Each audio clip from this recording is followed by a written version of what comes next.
দেশের নীতির পরিবর্তন বক্তব্যের মাধ্যমে হবে না। এই দেশে নীতির পরিবর্তন হতে গেলে ব্যালটের মাধ্যমে হবে না। এই দেশে নীতির পরিবর্তন হতে গেলে গণবিপ্লবের প্রয়োজন হবে। সেই গণবিপ্লবে আলেম ওলামাদের রক্ত দিতে হবে। সেই গণবিপ্লবে ওলামাদেরকে শহীদ হতে হবে।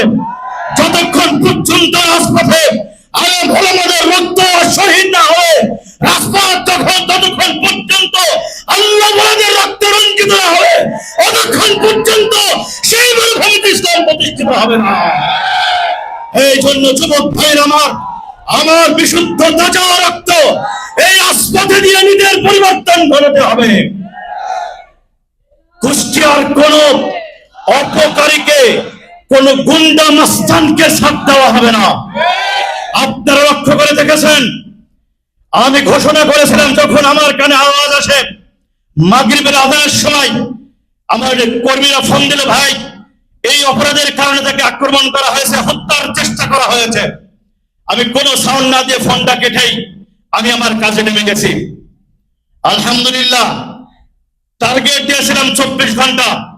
প্রশাসনের ভাইদেরকে ধন্যবাদ জানাই, আইনের প্রতি শ্রদ্ধাশীল হয়েছেন। প্রশাসন ভাইদেরকে বলছিলাম, আপনারা জনগণের বন্ধু, অপরাধী কোন সংগঠনে সেটা দেখার কোন হিসাব থাকবে না।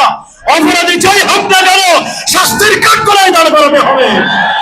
সেইটা যদি ইসলামী যুব আন্দোলনের কোন কর্মী হয় তবু তাকে ছাড় দেওয়া হবে না। যদি সেটা যুব আন্দোলনের জেলা সভাপতি হয় তবু তাকে ছাড় দেওয়া হবে না। অপরাধীকে ছাড় দেওয়া হবে না। যদি অপরাধী ছাড় পায় এর পরিণতি কি হবে, পরবর্তী সামাল দিতে আপনাদের হিমশিম খেতে হবে। যার পরিপ্রেক্ষিতে প্রশাসন জনগণের বন্ধুর পরিচয় দিয়েছে, আমরা সামনেও দেখতে চাই। সামনে শুধু বন্ধুর পরিচয় দিয়ে চোখে আঙ্গুল খেলা যেন না খেলানো হয়, সেই সতর্কতাও দেখাচ্ছে। এই দরজা দিয়ে ঢুকে ওই দরজা দিয়ে ছাড় পেয়ে যাবে, সেই সুযোগ কিন্তু দেওয়া হবে না। আরো সতর্ক করে দিচ্ছে, ইসলামী আন্দোলন, ইসলামী যুব আন্দোলনের কোন কর্মী সমর্থকদেরকে যদি রাজনৈতিক পৃষ্ঠের পিষ্ট করা হয় তাহলে তাদেরকেও কিন্তু ছাড় দেওয়ার কোনো সুযোগ থাকবে না। এই জন্য যুবক ভাইদেরকে বলতেছি, সদা সর্বদাই শাহাদাতের তামান্না নিয়ে সবসময় প্রস্তুত থাকতে হবে। অপরাধীকে ছাড় দেওয়া হবে না। আমরা অপরাধ করতে চাই না, অপরাধীকে ছাড়ও দিতে চাই না।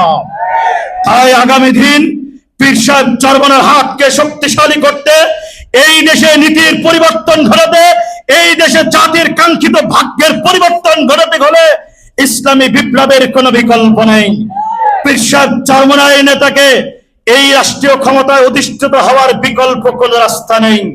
পীর সাহেব চরমনাইকে কি আমরা ক্ষমতার অধীনে মস্তদে আরোহণে গ্রহণ করে দেখাতে চাই?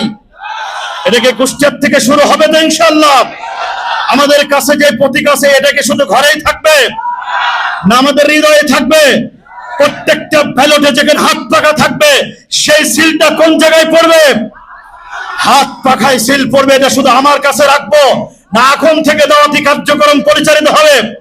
আমার আত্মীয় স্বজন যেখানে যা আছে, আমার কুল, আমার মায়ের কুল, আমার বাপের কুল, আমার শ্বশুরের কুল, আমার স্ত্রী কুল, যত কুল আছে সমস্ত কুলে দাওয়াতের মিশন চলবে। আগামী দিন ইসলামকে বিজয় করতে হাত পাখায় ভোট চাই।